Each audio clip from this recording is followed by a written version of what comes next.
The Dragon Hunter Lance is one of the feature drops from the Alchemical Hydra boss released into the game on January 10th, 2019. Today, I'm going to pick one up on my main, and we're going to test it out and see what we can do with it.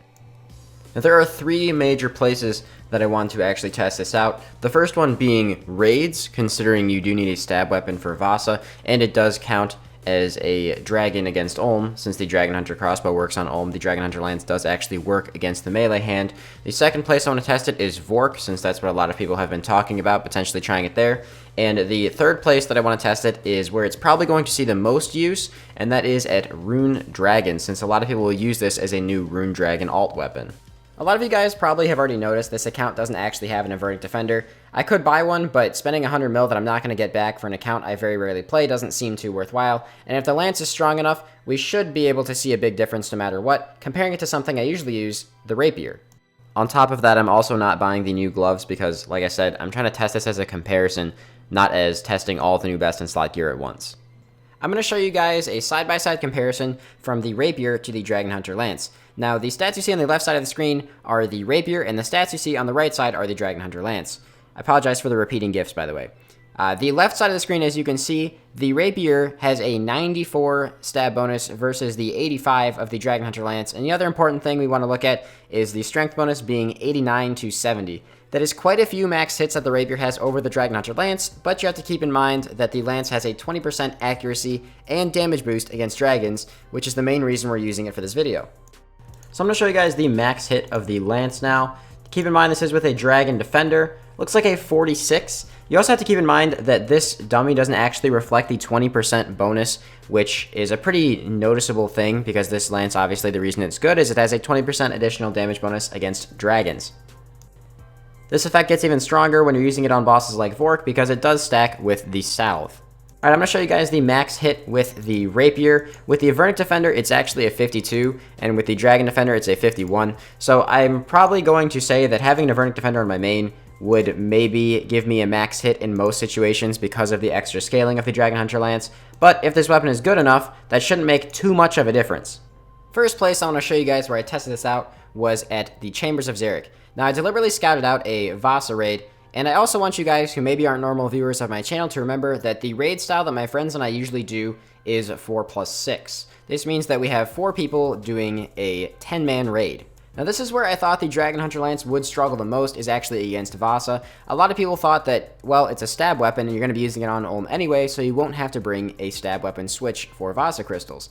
Now, that actually being said, you can see in the background that the Lance was not hitting very well at all.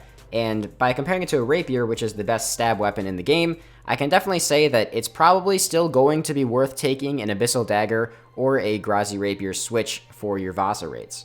Now, an additional inconvenience of using the Dragon Hunter Lance here as opposed to the Rapier is that you do have to switch attack styles between accurate and rapid, because the aggressive option, which is rapid on a bow or crossbow or blowpipe, is what you're normally going to be using against Vasa. So that's not a huge deal, but it's a slight inconvenience, and this is where the max hit of the Lance being substantially lower than the Rapier, since this isn't a dragon, is most relevant. That being said, if your normal weapon here is a Zamorakian and Hasta anyway, there really isn't too much of a difference between the Hasta and the Dragon Hunter Lance. I'm pretty sure the Lance loses some stats in translation, but it's not too bad. The accuracy is still good enough to hit and be decent against the crystals. It's just substantially worse than the Rapier, which is what I'm comparing it to. But that is a pretty big comparison to go from a Hasta to the best in slot stab weapon in the game. Now, this is probably what people care more about seeing. In the background, you'll see some sped up footage just so you guys can see the consistency of these hits. But the Dragon Hunter Lance, I believe, is statistically going to be the second best weapon against Olm, behind, of course, the Scythe. However, this weapon is much more easily attainable for an Iron Man because the Scythe, from personal experience I can say, takes a very long time to try and grind. And especially right now for mains, the Dragon Hunter Lance is a pretty cheap weapon for what you're getting for it, and the Scythe is pretty expensive still to most people, so this is a really, really strong alternative. Now, if you're paying attention to these hits in the background, you've probably noticed I don't hit many, if literally any, zeros against this thing. There's actually probably only like 5 or 6 zeros, I think, throughout the entire fight, and that's including one of the phases where I don't think we hit a single Warhammer. My friends were letting me stay on the melee hand so that I could get an accurate reading of exactly what this thing is really going to hit, and I have to say, Even though it does struggle on Vasa, and I would recommend bringing a weapon switch, especially if you have a rapier for the Vasa crystals, I still think that this is such a powerful weapon for Ulm that it definitely holds its own.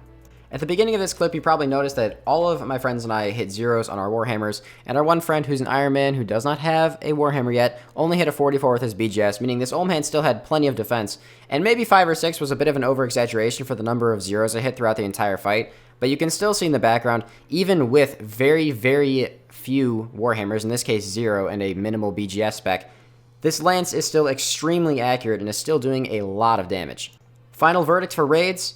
Still worth it to take a weapon switch for Vasa, but amazingly good against Ulm hands. So good even that it actually yielded me a drop. To give this clip a little bit of context, I really want to get a Twisted Bow on my Iron Man, and even though I'm not terribly dry, I've seen several of my friends snipe one in front of me, so that's why I said what you're about to hear.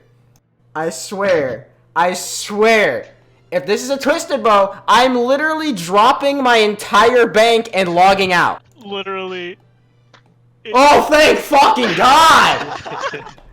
Oh, thank fucking God! This is the first raid I've done on my main in, like, forever.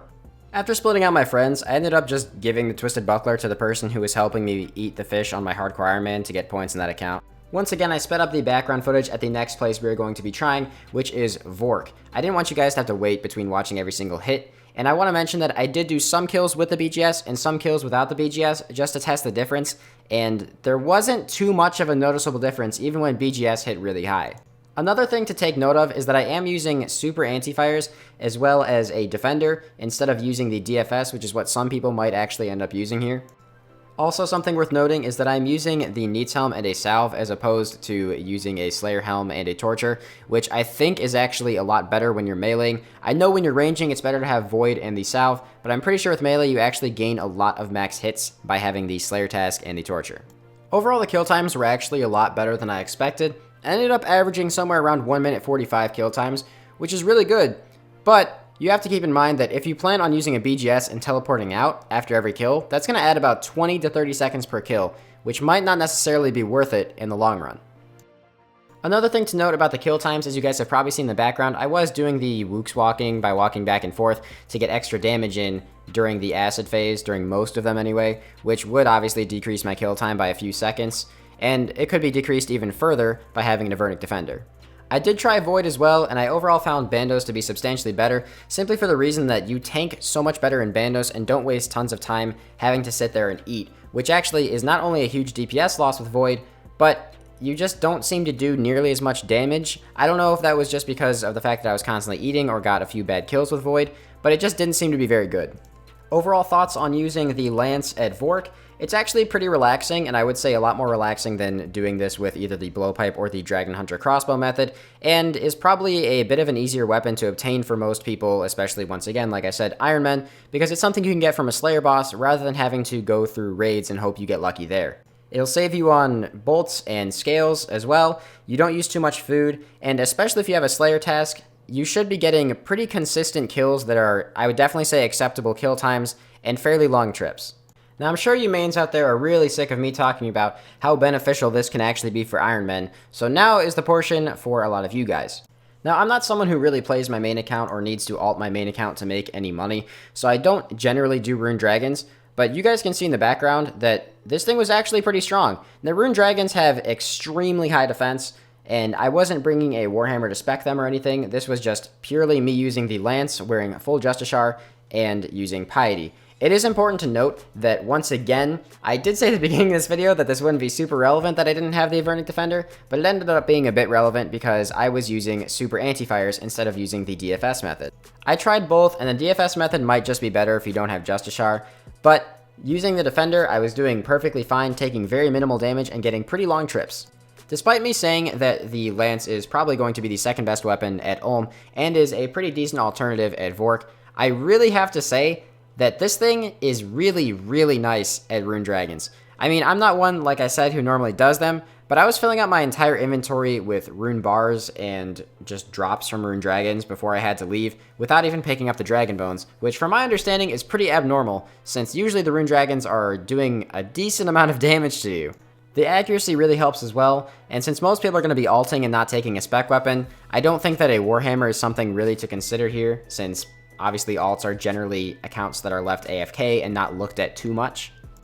So once the price is stabilized, I definitely think that if any of you run a Rune Dragon alt, it's probably worth investing in this lance, just because compared to the Rapier, which once again I have used the Rapier against Rune Dragons on my Iron Man, this does feel a hell of a lot more accurate, and really does feel like the overall hits are substantially higher, so I would definitely say it's worth buying. Also, I once again want to apologize. I really don't know what was going on with my RNG this video, but we got a nice little treat at Rune Dragons as well. So is Need South still best then? Oh my, really? Really?